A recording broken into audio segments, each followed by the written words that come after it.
There were 3 kings, and a jolly 3 too. The first one had a broken nose, the second a broken arm, and the third was broke. "Faith is the key," said the first king. "No, froth is the key," said the second. "You're both wrong," said the third. "The key is Frank." It was late in the evening, and Frank was sweeping up, preparing the meat and dishing himself out, when there came a knock upon the door. "Who is it?" he mused. "It's us, Frank," said the 3 kings in unison, "and we'd like to have a word with you." Frank opened the door, and the 3 kings crawled in. Terry Shute was in the midst of prying open a hairdresser when Frank's wife came in and caught him. "They're here," she gasped. Terry dropped his drawer and rubbed the eye. "What do they appear to be like?" "One's got a broken vessel, and that's the truth. The other 2 I'm not so sure about." "Fine, thank you. That'll be all." "Good." She turned and puffed. Terry tightened his belt, and in an afterthought stated, "Wait." "Yes? How many of them would you say there were?" Vera smiled. She tapped her toe 3 times. Terry watched her foot closely. 3? he asked, hesitating. Vera nodded. "Get up off my floor," shouted Frank. The second king, who was the first to rise, mumbled, "Where's the better half, Frank?" Frank, who was in no mood for jokes, took it lightly, replied, "She's in the back of the house, flaming it up with an arrogant man. Now come on, out with it. What's on our minds today?" Nobody answered. Terry Shute then entered in the room with a bang, looking the 3 kings over and fondling his mop. Getting down to the source of things, he proudly boasted, "There is a creeping consumption in the land. It begins with these 3 fellas, and it travels outward. Never in my life have I seen such a motley crew. They ask nothing, and they receive nothing. Forgiveness is not in them. The wilderness is rotten all over their foreheads.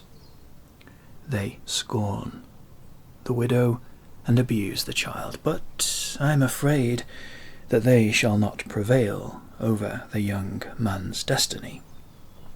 Not even them." Frank turned with a blast. "Get out of here, you ragged man. Come ye no more." Terry left the room willingly. "What seems to be the problem?" Frank turned back to the 3 kings, who were astonished.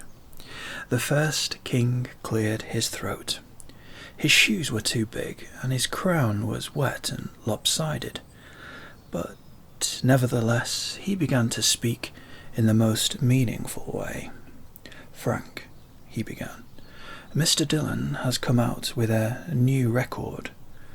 This record, of course, features none but his own songs, and we understand that you're the key." "That's right," said Frank. "I am." "Well then," said the king in a bit of excitement, "could you please open it up for us?" Frank, who all this time had been reclining with his eyes closed, suddenly opened them both up as wide as a tiger. "And just how far would you like to go in?" he asked, and the 3 kings all looked at each other.